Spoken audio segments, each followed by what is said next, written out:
Bonjour, chères Pointoises, chers Pointois. Je suis Marcel Giscard. Je suis candidat aux élections municipales et communautaires des 15 et 22 mars prochains à Pointe-à-Pitre pour pouvoir vous présenter une offre nouvelle. Maire adjoint, je l'ai été. Membre de l'ancienne liste, je l'ai été.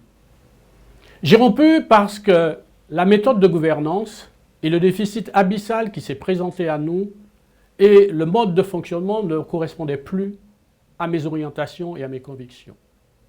Homme de conviction, je vous ai représenté depuis plus de 30 ans au sein du conseil municipal. J'ai donc œuvré, en toute connaissance des causes, pour pouvoir améliorer les conditions de vie de Pointe-à-Pitre et des Pointois. J'ai participé, certes, à la rénovation urbaine, mais avec pour objectif d'améliorer les conditions de vie de tous les jours des Pointoises et des Pointois et de ceux qui nous visitent. Il en est de même pour les problématiques du sport, pour la culture. Or, qu'est-ce que nous constatons? Aujourd'hui, Pointe-à-Pitre ne répond plus, et l'ancien maire démissionnaire n'a pu répondre à l'ensemble des objectifs que nous nous étions fixés. J'ai donc décidé, avec mes amis, avec des Pointoises et des Pointoises venus de tout horizon, de vous présenter une alternative crédible pour redresser les comptes financiers de la ville et présenter un projet nouveau qui contribuera à améliorer les conditions de vie et sanitaires de notre ville, organiser mieux les relations entre les commerçants et la municipalité, réactiver le commerce à Pointe-à-Pitre. D'ailleurs, je proposais de nommer en ce sens un manager du centre-ville. Mais c'est aussi permettre à l'ensemble des citoyens que vous êtes de pouvoir vous présenter à nous et faire part des remarques que vous aurez à nous faire pour mieux appréhender vos besoins. C'est ainsi que nous avons dénommé notre liste Pointe-à-Pitre, c'est vous, c'est nous.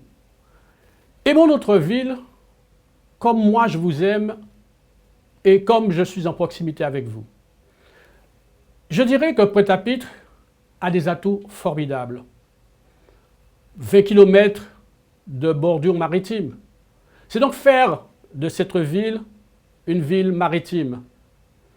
Mettre en valeur tout ce patrimoine entre la marina, le port, l'université et le port de pêche de l'Oricisque, de telle sorte que vous puissiez en bénéficier pleinement.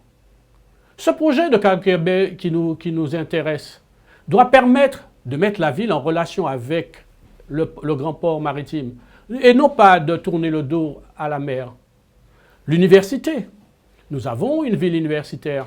Il faut donc que les étudiants puissent trouver sur ce territoire de la ville à la fois le sport, la culture, le logement, le transport. Souvent, on nous dit qu'ils sortent de l'université plus vite qu'il ne faut alors qu'ils doivent finir leurs opérations. Nous devons, avec le syndicat mixte de transport, trouver les moyens de leur permettre de travailler sereinement. J'engagerai des négociations avec eux.